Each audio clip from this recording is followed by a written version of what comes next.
Elizabeth Taylor, Eddie Fisher, and Debbie Reynolds. In 1958, Tinseltown's picture-perfect facade cracked wide open when Debbie Reynolds, Eddie Fisher, and Elizabeth Taylor became entangled in a three-person affair that stunned the nation.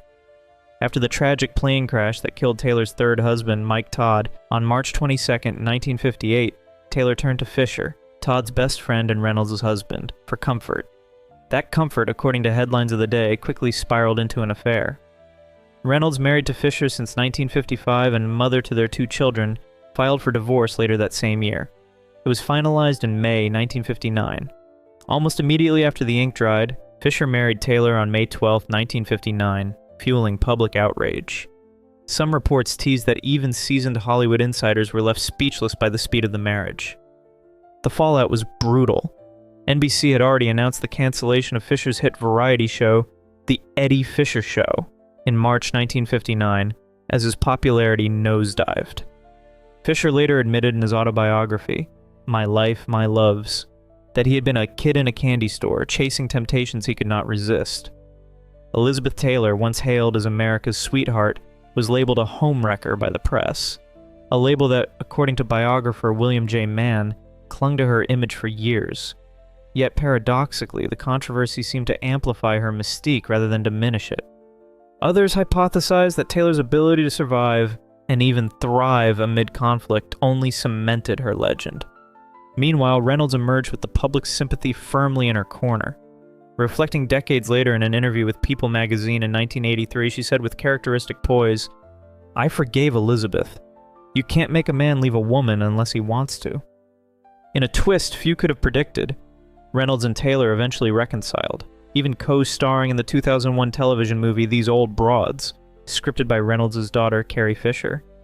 Proof perhaps that in Hollywood, even the deepest wounds could be patched over, at least for the cameras.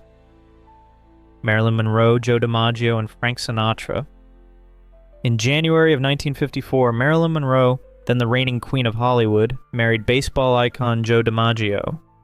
The press wasted no time dubbing it a fairy tale, but behind the scenes, tensions flared. DiMaggio, a traditionalist uncomfortable with Monroe's bombshell persona, allegedly grew resentful of her fame. By October 27th of that same year, Monroe filed for divorce, citing mental cruelty. After the split, Frank Sinatra entered the picture. By 1961, Monroe and Sinatra were spotted together often, fueling relentless rumors of a romance. Some biographers, like J. Randy Taraborelli, insist their bond was deeply emotional but stopped short of physical intimacy. Others, however, murmur that it may have crossed the line, though no conclusive evidence has ever surfaced. Meanwhile, DiMaggio's fixation in Monroe only intensified. According to Donald Spoto's Marilyn Monroe: The Biography, DiMaggio supposedly hired private investigators to monitor her activities, though not all historians agree on the scope of his involvement. In a bizarre twist, DiMaggio and Sinatra purportedly orchestrated the infamous Wrong Door raid in 1961, mistakenly breaking into the apartment of Florence Coates, believing Monroe was inside. The debacle ended in public embarrassment and a lawsuit. Monroe's tragic death on August 5, 1962, ruled a probable self-inflicted incident, devastated both men. DiMaggio took charge of her funeral arrangements and, according to multiple accounts, had roses delivered to her grave weekly for nearly 20 years. Sinatra, meanwhile, remained publicly silent, but later found himself caught in conspiracy theories surrounding her passing, none of which have been substantiated by credible evidence. The convoluted saga of Monroe, DiMaggio, and Sinatra remains one of Hollywood's strangest love triangles, a volatile cocktail of fame, obsession, and heartbreak that continues to enthrall audiences decades later. Ingrid Bergman, Roberto Rossellini, and Petter Lindstrom. In 1949, Ingrid Bergman was one of Hollywood's most luminous stars, married to Swedish neurosurgeon Dr. Petter Lindstrom. But behind the polished facade, a scandal was quietly detonating. While filming Stromboli with Italian director Roberto Rossellini, Bergman and Rossellini's professional collaboration spiraled into a full-blown affair. By early 1950, Bergman was pregnant with Rossellini's child, even as she remained legally bound to Lindstrom. The backlash was swift and brutal. On March 14, 1950, Senator Edwin C. Johnson of Colorado publicly condemned Bergman on the Senate floor, branding her a powerful influence for evil and calling for Tinseltown to police its stars' private lives. According to the New York Times archives, Johnson's fiery speech intensified public demands for stricter morality clauses in actors' contracts, a trend that had existed earlier but gained sharper teeth after the controversy. Bergman finalized her divorce from Lindstrom and married Rossellini on May 24, 1950 in Juarez, Mexico. Yet the damage was irreversible. Once adored by American audiences, Bergman ended up shunned by major film studios and effectively forced to continue her career in Europe. Films like Europe 51 in 1952 and Journey to Italy in 1954 showcased her resilience, but it was not until her Oscar-winning return in Anastasia in 1956 that she reclaimed her place in American cinema. Some historians argue that Bergman's public vilification revealed more about post-war America's rigid moral expectations than it did about her personal choices. Biographer Charlotte Chandler captured the irony best in her 2007 work Ingrid Bergman, A Personal Biography, noting, "Ingrid lived her truth, but Hollywood demanded a lie." Speculation arises that Bergman's exile was less about her affair and more about Hollywood's fear of losing control over its stars' images, a theory that, while unverified, continues to spark debate among film historians. At its heart, the entanglement of Bergman, Lindstrom, and Rossellini was not just a romantic triad. It was a cultural earthquake that shook the very foundations of Golden Age Hollywood. Vivien Leigh, Peter Finch, and Laurence Olivier. In the swirling realm of post-war British cinema, few romantic trios burned as quietly and destructively as the one between Vivien Leigh, Peter Finch, and Laurence Olivier. Leigh and Olivier had ignited scandal in 1937 when they left their respective spouses to be together, marrying in 1940. By the late 1940s, however, their once celebrated union was fraying.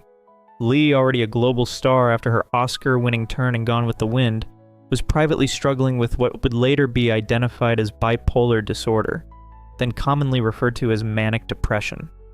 Her unpredictable behavior placed increasing strain on the marriage. Then came Peter Finch, a rising actor from Australia whom Olivier had personally mentored and brought into the Old Vic Theatre Company. The professional connection soon took a more complicated turn. While whispers of flirtation persisted earlier, most credible sources point to the filming of Elephant Walk in Ceylon in 1953 as the moment when the affair between Leigh and Finch became undeniable. Biographers like Hugo Vickers and Trader Faulkner cite multiple accounts from those close to the trio who confirmed the relationship, although it was never officially acknowledged. Their arrangement was laced with irony. Olivier had helped launch Finch's career, yet Finch became romantically involved with his wife. Some speculate Olivier knew about the affair but chose to stay silent to protect reputations, his own and Leigh's. Others suggest he was devastated but pragmatic, focusing on his work as their marriage slowly disintegrated. Meanwhile, Finch reportedly continued the liaison with Leigh intermittently for several years, rather than cutting ties as some earlier accounts implied. During production of Elephant Walk, Leigh suffered a severe mental health crisis and was ultimately replaced by Elizabeth Taylor.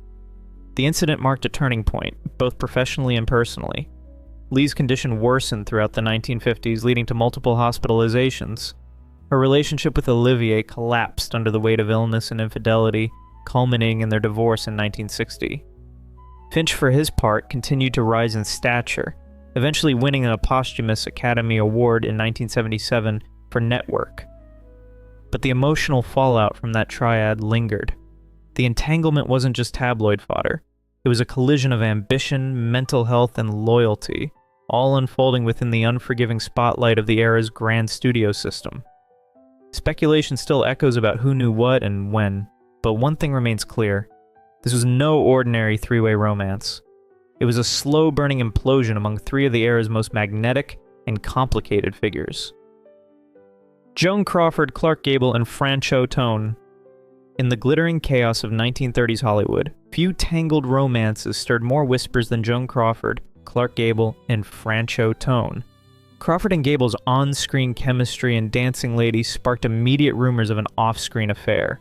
Although no definitive proof ever surfaced, gossip columns ran wild. Studio executives at MGM, notorious for managing their stars' personal lives, were rumored to have nudged Crawford toward a more respectable match to cool the scandal, a move some biographers suggest led her to Franchot Tone. Tone, a rising star and member of the group theater, married Crawford on October 11, 1935. Yet according to biographer Charlotte Chandler, whispers persisted that Crawford's heart remained entangled with Gable. A handful believed the marriage was a strategic bid to provoke Gable into action, a plan that famously misfired. Gable, still legally tied to socialite Rhea Langham, refused to leave his wife. Tone, meanwhile, found himself overshadowed by Crawford's lingering affection for Gable. Friends close to the couple reportedly described the situation as an open secret. Historian David Brett claims Tone once lamented feeling like the third wheel in his own marriage, though primary sources to confirm this quote remain elusive. By April of 1939, the marriage collapsed, with Crawford filing for divorce on grounds of cruelty, a common legal term of the era. It's widely whispered that MGM boss Louis B. Mayer may have quietly orchestrated the drama to keep his biggest stars in the headlines without letting any real scandal explode. Whether carefully engineered or tragically organic, the Crawford-Gable-Tone entanglement remains one of classic Hollywood's most puzzling and heart-rending relationships. Orson Welles, Dolores Del Rio, and Rita Hayworth. In early 1941, Orson Welles was deep into the production of Citizen Kane, a film that would later redefine Hollywood, when he found himself romantically linked to Dolores Del Rio, the Mexican actress who had already conquered Tinseltown with her grace and magnetism. Welles, only 25, was reportedly enchanted by Del Rio's sophistication, and the two became a fixture at industry gatherings. However, the Golden Age had a way of turning private affairs into public spectacles. By late 1942, while still involved with Del Rio, Welles met Rita Hayworth on the Columbia Pictures lot. Hayworth, riding high from hits like The Strawberry Blonde and Blood and Sand, both released in 1941, was Columbia's undisputed queen. Welles, ever the magnetic presence, was immediately smitten. Biographer Barbara Leeming recounts Welles describing Hayworth as possessing an extraordinary sweetness and vulnerability that left him defenseless. The transition was swift and painful. Del Rio, reportedly devastated by Welles's shifting affections, ended their relationship. Some contemporaries speculated, though without direct confirmation, that Welles's ambition may have nudged him toward Hayworth, whose global fame was eclipsing Del Rio's waning Hollywood clout. On September 7, 1943, Welles and Hayworth married in Santa Monica. The press celebrated the union as a fairy tale, but behind the scenes, cracks formed almost immediately. Welles's relentless drive to create, coupled with what some biographers describe as emotional volatility, strained the marriage. Talk circulated about Welles' alleged infidelities, though concrete evidence remains elusive. Hayworth, grappling with the chasm between her public persona and private self, famously lamented that men fall in love with Gilda but wake up with me, a quote widely attributed to interviews she gave in the 1950s.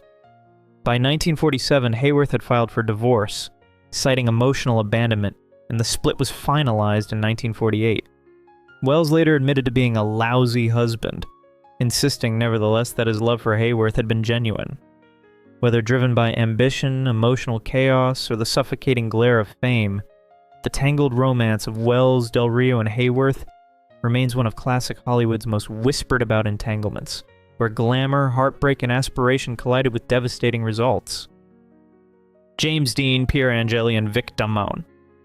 In 1954, Hollywood buzzed with whispers of a love triangle that seemed stranger than fiction: James Dean, Pier Angeli, and Vic Damone. Dean, the brooding star rising fast with East of Eden, had fallen hard for Angeli, a luminous Italian actress under MGM's wing. But Angeli's strict Catholic mother was said to have disapproved of Dean's rebellious streak, steering her daughter toward Damone, a clean-cut crooner known for hits like You're Breaking My Heart. On November 24, 1954, Angeli married Damone at the Church of the Blessed Sacrament in Hollywood. According to Hollywood legend, Dean allegedly revved his Triumph motorcycle outside the ceremony in protest, a story many biographers repeat, though no primary evidence confirms he was even there. Some speculate it was Dean's final act of defiance, while others suggest the tale grew larger in retelling. In later interviews, Pier openly described Dean as her true love, a sentiment she allegedly held until her passing in 1971 from a substance-related incident.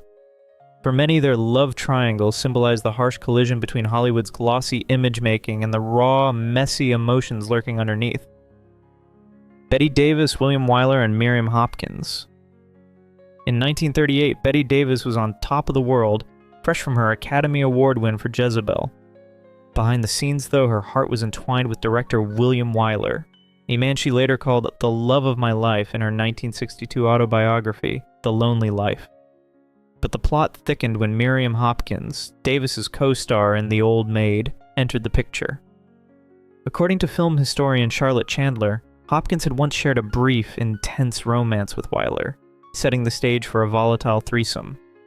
Whispers abound that Hopkins accepted her role not just for the paycheck, but to unsettle Davis, a notion amplified by biographers, although never validated by Hopkins directly. On set, Hopkins allegedly delayed scenes and demanded endless retakes, tactics Davis would later describe as calculated sabotage, according to biographer James Spada. Wyler, caught between two formidable women, reportedly struggled to maintain neutrality, as noted in Gabriel Miller's William Wyler, The Life and Films of Hollywood's Most Celebrated Director. A few hypothesized that old flames between Wyler and Hopkins reignited during filming, only deepening the tension. Critics praised The Old Maid, but the emotional fallout was irreversible. Davis and Hopkins' feud became legendary, with neither forgiving nor forgetting. Their tangled history remains one of Golden Age Hollywood's most volatile and unusual romantic entanglements. If you've enjoyed this video, please leave a like and comment. Also consider subscribing and hitting the notification bell to get notified of our new videos each week. Thanks for watching.